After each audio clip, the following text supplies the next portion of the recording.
Well, it's an honor to finally meet my professor, and I want to ask you about all the X-Men movies, and I want you to tell me your favorite scene from the ones that you've been in. Let's start with the first X-Men movie.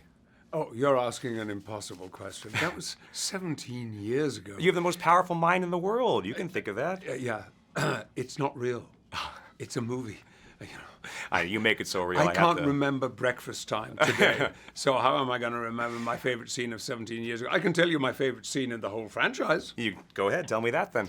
It's the first scene I have in Logan. Okay. The long scene with Hugh in the tank, which is home. Okay. Because there's so much in that that's unexpected and shocking and divisive and funny and pathetic and touching. So is that what you've enjoyed most about playing the character? Your interaction with the students and... Oh, yes. Among other things. Yeah, that interaction with all of the X-Men has been absolutely central to helping to create who Charles is. Sure. Well, you know, as much as I love the casting of so many characters in comic movies, I have to say that you had the most natural resemblance out of anybody in all these movies.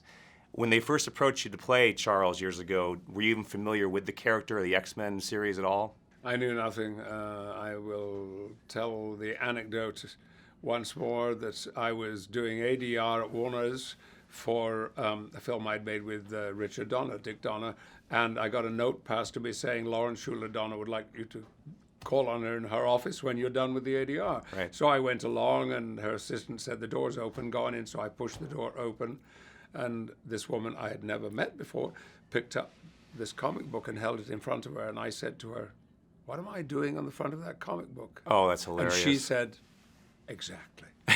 And that's where it all began. I have never heard that anecdote, but I'm glad you shared it with me. With all due respect to the other comic movies that we saw in the 70s, 80s, and even the 90s, the X-Men series was really the first to launch what we now know as the comic book genre. And at the time, only you and Halle Berry really had a big fan following, which to me makes this even more impressive that we could have such an incredible movie following for virtually an unknown cast. Obviously, your fan following was due to playing the iconic Jean-Luc Picard all those years on Star Trek. What similarities do you see between Picard and Charles Xavier?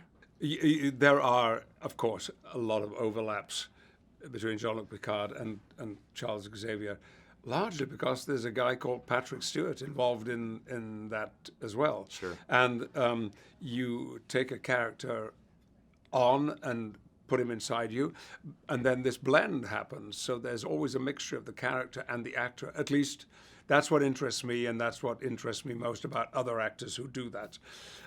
So the overlap was almost unavoidable, I think. See. But their backstories were so very, very different that they rarely responded in the same way. They would always have responded in different ways to whatever the stimulation or the provocation was in either of their franchise. So what contrast do you see between those two characters? I think it's possible that Jean-Luc has a sharper sense of humor than Charles. Which is pretty extraordinary, because I think Charles has a few good one-liners himself.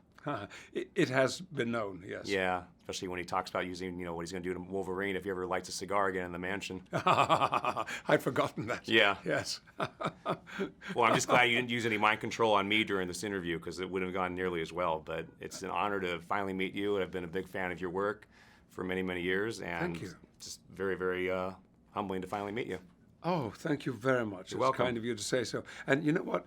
You need to get your hands seen to. Yeah, I'm going to see my manicurist when I get done with these interviews. I think that would be There's a good good one down the street. I'm from LA, so I don't really know New York too well, but I've heard there's a good one down the street here, so I'll check them out. Yeah, I in fact, almost anybody. A pair of shears is what you need, I think. Yeah, I'll take that advice. Thank you.